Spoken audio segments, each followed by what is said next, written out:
Part 1 बेशर्मी और हैवानियत। रंग बिरंगी लाइटों से और लोगों से खचाखच भरा एक एरिया जहां पर हर किसी का चेहरा खुशी से झलक रहा था, भले ही वो खुशी झूठी क्यों ना हो। रात के तकरीबन 1 बजे जहां पूरा शहर गहरी नींद में सोया हुआ था, वहीं इस जगह पर दुनिया जहान की रौनक बिखरी हुई थी, लेकिन ये रौनक सिर्फ 4-5 घंटे की और थी। दिन निकलते ही यहाँ की सारी रौनक भी गायब हो जाने वाली थी। तब तो यहाँ पर किसी इंसान का आना बिन मौसम बरसात आने जैसा होगा, और कोई दिन में यहाँ आएगा भी क्यों, क्योंकि दिन में इज्जतदार लोगों के लिए तो यहाँ आना किसी पाप की तरह है। लेकिन सूरज ढलते ही वो इज्जतदार लोग शराफत का चोला छोड़कर यहाँ पर इज्जत का सौदा करने आते हैं।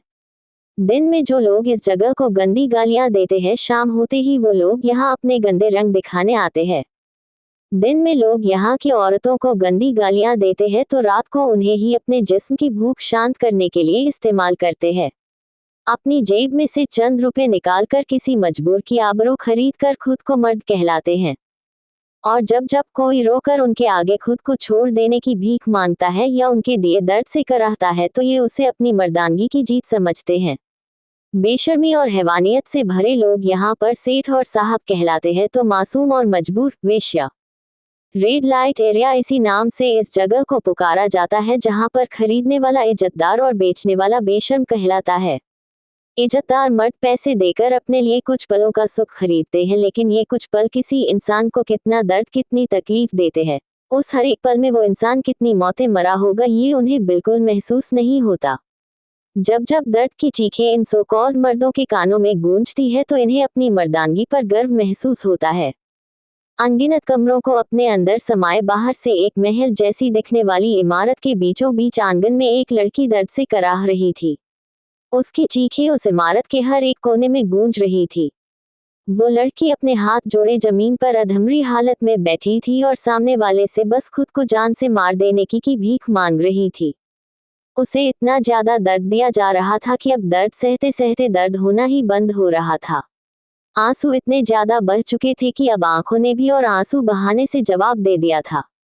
एक लड़की दूर से दौड़ती हुई उस लड़की के पास आई और उसका चेहरा अपने हाथों में थामे बोली, ए अति, प्लीज मान जाना, ये लोग तुझे कहीं भी नहीं जाने देंगे। क्यों इतना दर्द बर्दाश्त कर रही है? अगर इन लोगों की बात मान लेगी तो कम से कम जान तो बच जाएगी तेरी।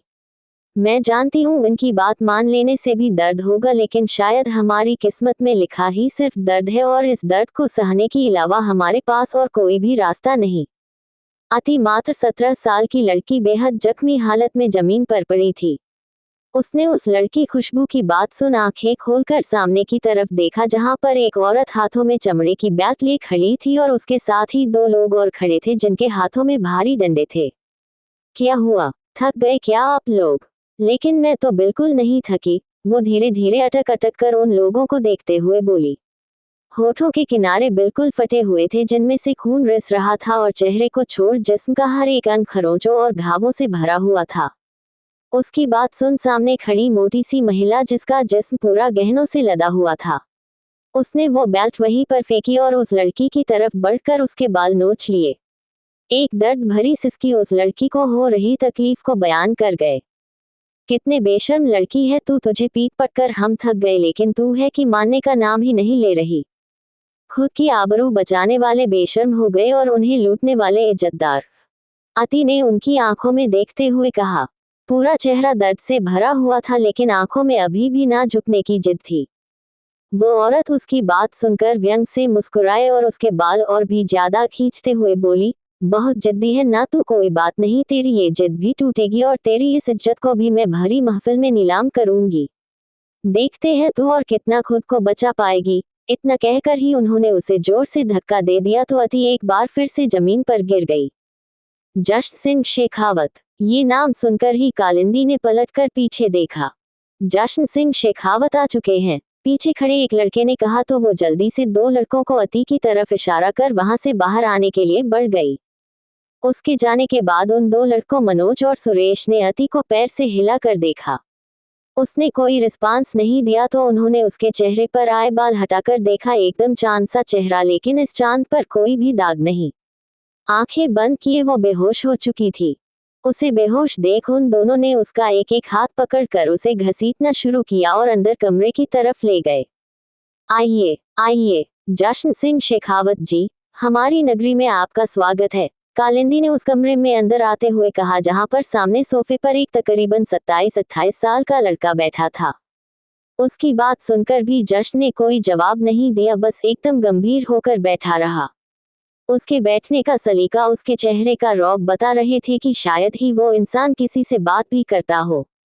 लगता है आज भी आपका मूड ठीक नहीं है, लेकिन आप फिक्र मत कीजिए, आपके मूड को ठीक करने का सारा बंदोबस्त मैंने कर रखा है, कालिंदी बेशर्मी से मुस्कुराते हुए बोली। जा शेखर, इन्हें ऊपर 101 नंबर कमरे में ले जा। आज इनकी तबीयत और दिल दोनों खुश हो जाएगा, कालिंदी ने सामने खड़े अपने आदमी शेखर से कहा तो जश्न सिंह शेखावत भी अपनी जगह से उठा। दोनों सीढ़ियां चढ़कर ऊपर की तरफ चले गए। शेखर ने जाकर 101 नंबर कमरे का दरवाजा खटखटाया तो दरवाजा खुलने पर सामने एक 21-22 साल की लड़की लाल रंग की साड़ी पहने खड़ी थी। चेहरे पर हल्का मेकअप और होठों पर एक मुस्कान सजाए उसने उनकी तरफ देखा, लेकिन जश्न सिंह शेखावत को देख उसकी मुस्कान लंबी हो गई। शेखर के जाने के बाद जश्न अंदर आया तो वो लड़की भी दरवाजा बंद कर उसके पीछे पीछे आई। आगे जारी है। जश्न के कमरे में आ जाने के बाद उस लड़की शैली ने दरवाजा बंद किया और आकर बेड पर बैठ गई।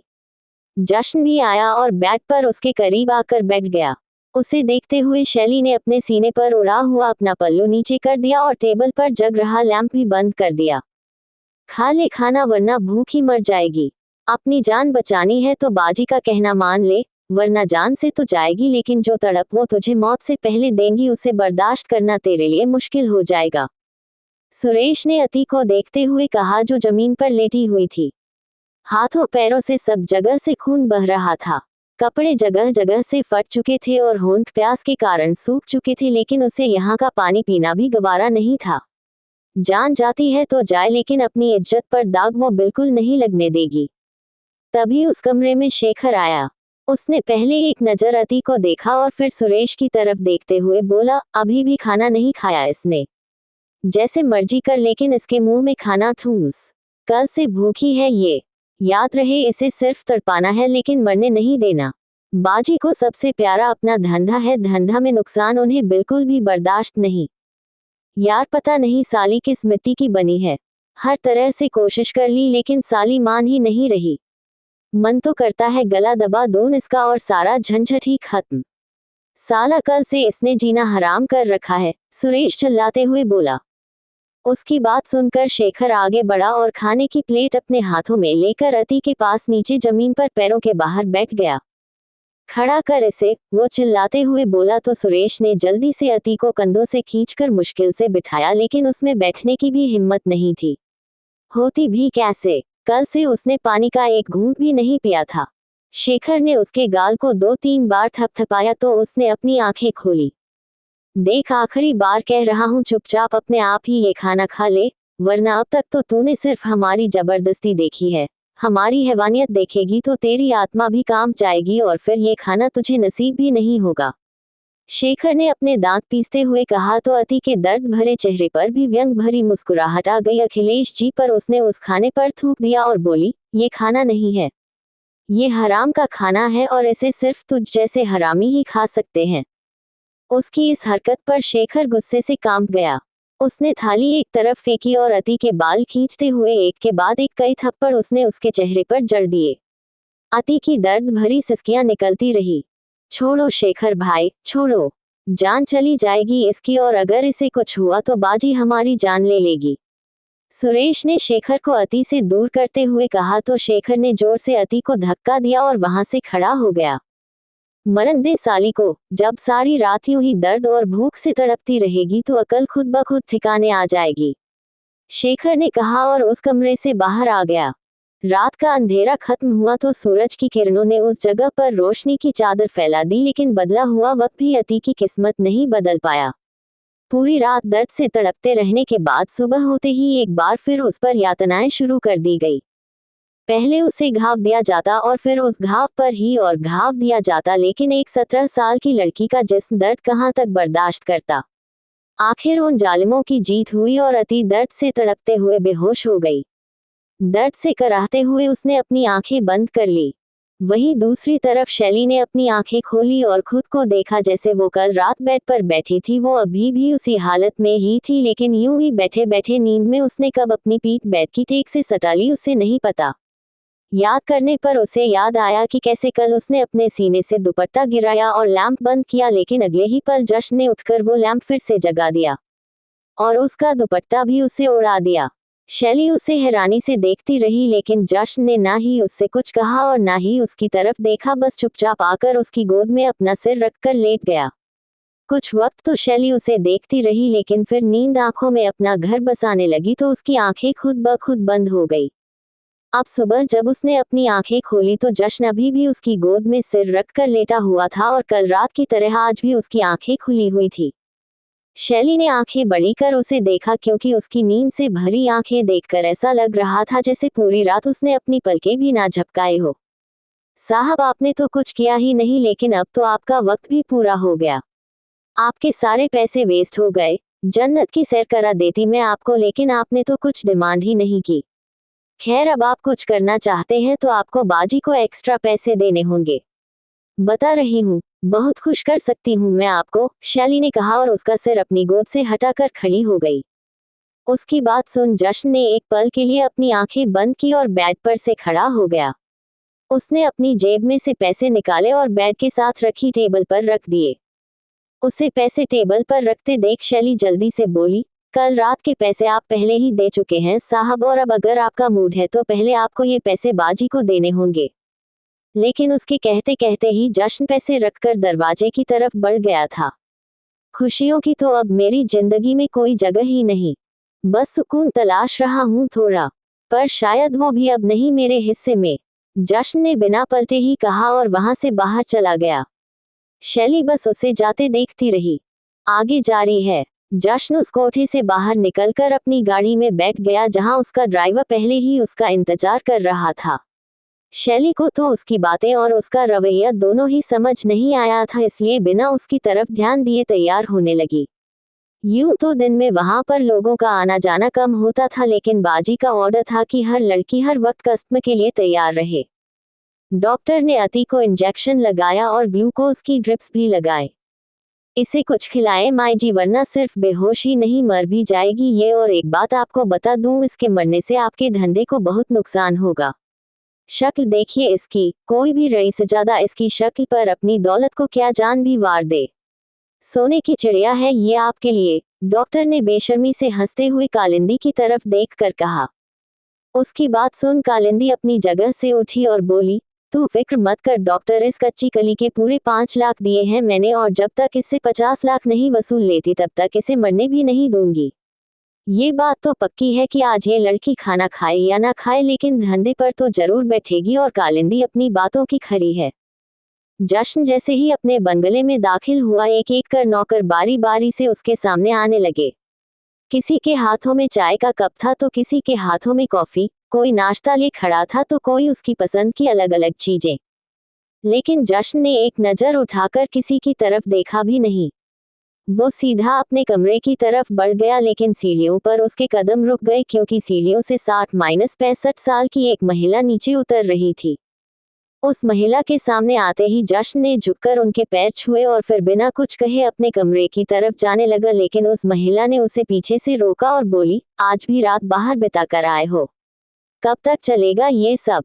ना दिन में घर आते हो ना रात में। पूरे 2 साल से देख रहे हैं तुम्हें, आखिर कब तक यूं ही अपनी जिंदगी काटते रहोगे? उनकी बात सुन जश्न फिर से उनकी तरफ पलटा और बोला, आपके सवाल में ही मेरा जवाब है माँ, मुझे सिर्फ जिंदगी काटनी है जो यूं ही कट जाएगी। उद्धरण चिन्ह। पर हम तुम्हें जीते हुए देखना चाहते हैं कि जैसे सब लोग अपनी जिंदगी खुशियों से बिताते हैं, जैसे तुम भी खुश रहो। अपनी जिंदगी में आगे बढ़ो। कब तक एक इंसान के लिए खुशियों से मुंह मोड़े रखोगे? वो इंसान नहीं मेरी जिंदगी थी माँ, बस वो गई तो जिंदगी साथ ही चली गई। इस जिस्म में तो सिर्फ सांसें हैं जो चल रही है, ये भी जब पूरी हो जाएंगी तो सब खत्म हो जाएगा, जश्न ने कहा और फिर उनकी कोई बात सुने बिना ही जल्दी से ऊपर की तरफ बढ़ गया। रोहिणी जी उसे जाते देखती रह गई। उनकी आंखें हल्की नम थी। तुम्हारी इस बेरंग जिंदगी की जिम्मेदार हम ही हैं। कभी कभी तो सोचते हैं कि काश हम उस लड़की को तुम्हारी जिंदगी में लाए ही ना होते, उन्होंने मन ही मन कहा। जश्न अपने कमरे के बाहर आया तो उसने अपने फिंगरप्रिंट से दरवाजा खोला। उसके कमरे में किसी को भी आने की इजाजत नहीं थी। अंदर आते ही एक पल के लिए उसकी नजरें उस कमरे की दीवारों पर ठहर गई। सारी दीवारें एक ही लड़की की तस्वीरों से भरी हुई थी। हर एक तस्वीर खूबसूरती का आईना और खुशियों की मिसाल लगती थी। उन तस्वीरों को कुछ पल देखने के बाद वो अलमारी से अपने कपड़े लेकर बाथरूम में चला गया। उसके घर आने की खबर सुनकर एक कमरे में आईने के सामने बैठी एक औरत खुद पर और भी ज्यादा श्रृंगार करने लगी। मेकअप से पुता हुआ चेहरा और भारी गहने पहने वो बाहर आई। उसी वक्त जश्न तैयार होकर अपने कमरे से बाहर आकर सीढ़ियों से होते हुए नीचे आया। उसे देख उस औरत के चेहरे पर एक मुस्कुराहट तैर गई। वो जल्दी से आगे बढ़ी और उसका रास्ता रोककर खड़ी हो गई। कहाँ जा रहे हैं जेठ जी? जरा वक्त हमें भी दीजिए, हम भी आपका परिवार है, मनीषा ने अपने बालों को गोल गोल घुमाते हुए कहा। जश्न ने उसकी बात सुनी लेकिन कोई जवाब नहीं दिया और दूसरी तरफ से निकलकर वहां से जाने लगा। लेकिन मनीषा ने एक बार फिर से उसका रास्ता रोका और बोली, कम से कम 2 मिनट बैठकर हमसे बात ही कर लीजिए। हम तो सारा दिन आपका इंतजार करते रहते हैं कि कब आप घर पर आएंगे और मैं अपने दिल की बात आपसे कहूंगी। और आप है कि एक बार अपने मुंह से हमारा नाम तक नहीं लेते।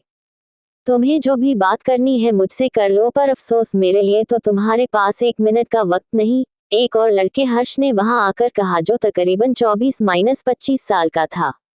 उसे अचानक से वहां देखकर मनीषा एकदम से सकपका गई और हड़बड़ाते हुए बोली, वो मैं बस आपका ही इंतजार कर रही थी। आप आ गए जिम से, मैं अभी आपके लिए नाश्ता तैयार करवाती हूँ। इतना कहकर ही वो जल्दी से किचन की तरफ चली गई।